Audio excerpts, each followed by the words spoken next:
शुरू अल्लाह के नाम से जो बड़ा मेहरबान निहायत रहम वाला है। आइए चलते हैं आज की कहानी की जानिब। अफनान ने शादी से इनकार कर दिया था। खबर थी बम धमाका। वो मुतासरीन की फहरिस्त में सबसे अव्वल नंबर पर थी। उसका कसूर न था मगर वो किसी मफरूर मुल्जिम की तरह मुँह छुपाती फिर रही थी। खौफ उसकी परछाई बनकर उसके वजूद में सरायत कर गया था और वो हर आहट पर पते की तरह लरस जाती थी। ऐसे में सालेहा आपा के आने की इत्तला उसकी समातों में सीसा डाले जाने के बराबर थी। गो के ना इसे अदालत के लगाए जाने का इंतजार था, न सजा सुनाए जाने का। वो तो बस रद्द किए जाने की अजियत सहने के लिए अपने आप को तैयार कर रही थी। वक्त की सुइयां लम्हा बा लम्हा आगे बढ़ती, उसके वजूद से लहू की बूंदें निचोड़े जा रही थीं और उसकी हालत जलजले के नतीजे में जमीन बोस हो जाने वाले इस शख्स की तरह थी जिसकी इमदाद को पुकारती चीखें इसके वजूद के अंदर ही दम तोड़ जाती हैं और उन्हें सुनने वाला कोई नहीं होता, और आखिरकार वो इस अजियत पसंद मौत से समझौता करके सांसें रुकने का इंतजार करता रहता है। इशदा वक्त के मुताबिक सालेहा आपा दोपहर के खाने के वक्त आ चुकी थीं। खाना वो खा कर आई थीं और अब सब अब्बा के कमरे में मौजूद थे। वो अपने कमरे में गुस्से में घूम रही थी कि पुरानी मुलाजमा नजीरा ने इसे अब्बा के कमरे में बुलवाए जाने का हुक्म सुनाया। वो खुद को बड़ी सी चादर में लपेटे धड़कनों की रफ्तार गिनते हुए अब्बा के कमरे में दाखिल हुई। सालेहा आपा, फरहीन और सारिम के हमरा कमरे में मौजूद थीं। अब्बा, अम्मा, बड़े भैया, समरा आपी, भाभी सब की निगाहें इस पर जिमी हुई थीं मगर वो खुद किसी से नजरें नहीं मिला पा रही थी। वो चुपचाप खड़ी कुछ हो जाने की मुंतजिर थी। सारा, बैठ जाओ। सालेहा आपा की आवाज बेतासुर थी सो वो उनके मिजाज का अंदाजा नहीं लगा सकी।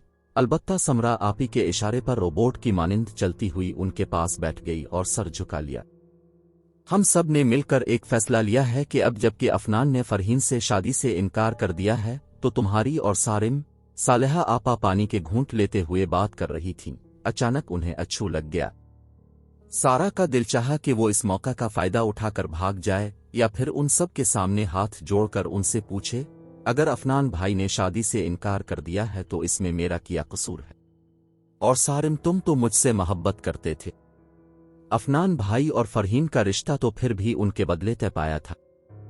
फरहीन से पूछे, फरहीन तुम भी तो एक लड़की हो, खुद को मेरी जगह रखकर सोचो कि अगर अफनान की जगह सारिम ने ऐसा किया होता तो क्या तुम उसके किए की सजा भुगते हुए खून के आंसू नहीं रोती?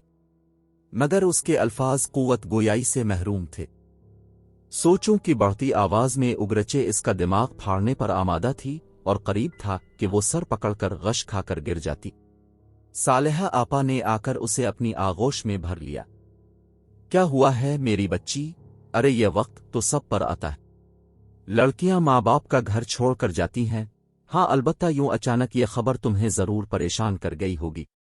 बस असल में मैं कोई रिस्क नहीं लेना चाहती और अच्छा है ना, तुम्हारी और सारिम की शादी के बहाने ये जो वक्ती उदासी हम सब के दरमियान घर कर गई है दूर हो जाएगी।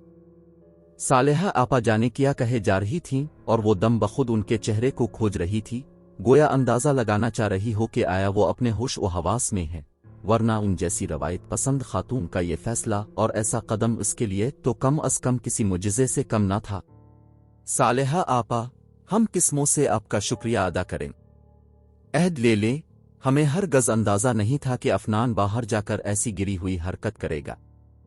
गोरी से शादी रचाकर इसने बहुत पस्ती का सबूत दिया है और अफसोस तो ये है कि अगर इरादा था भी तो वो फरहीन से मंगनी से इनकार ही कर देता।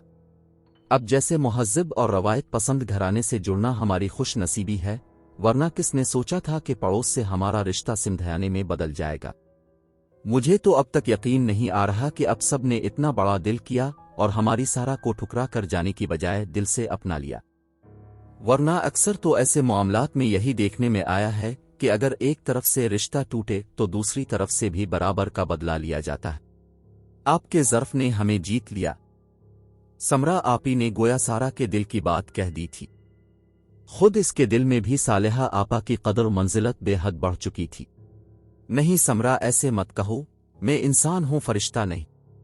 मैं आज भी रवायत पसंद हूं मगर मैं सिर्फ इन रिवायतों की तरक्की की हामी हूं जो मुस्बत हों। अदले बदले की शादी अगर हम पल्ला और बखुशी हो तो कोई हर्ज नहीं, मगर किसी एक की गलती की सजा दूसरे को देना सरासर नाइंसाफी है और मैं ऐसी रवायत की ना तरफदार हूं ना हामी। सारा, अब जरा जल्दी से अपने हाथ की चाय और पकौड़े तो खाने को दो। देखो जरा कैसी सुहानी हुआ चल रही है। सालेहा आपा ने इसका माथा चूम कर कहा तो वो मुस्करा कर सहन में बने किचन में आ गई। कढ़ाई में तेल डालकर चूल्हे पर चढ़ाया और सामने लगी क्यारियों में लगे नए सरसब्ज फूलों की कोंपलों को हुआ से झूमता देखकर मुस्करा दी, क्योंकि खिज़ां के बाद आने वाली बहार के झोंके इसे गुनगुनाने पर मजबूर कर रहे थे। नाजरीन, ऐसी वीडियोस देखने के लिए हमारे चैनल को सब्सक्राइब करें। मुझे दीजिए इजाजत। खुदा हाफिज।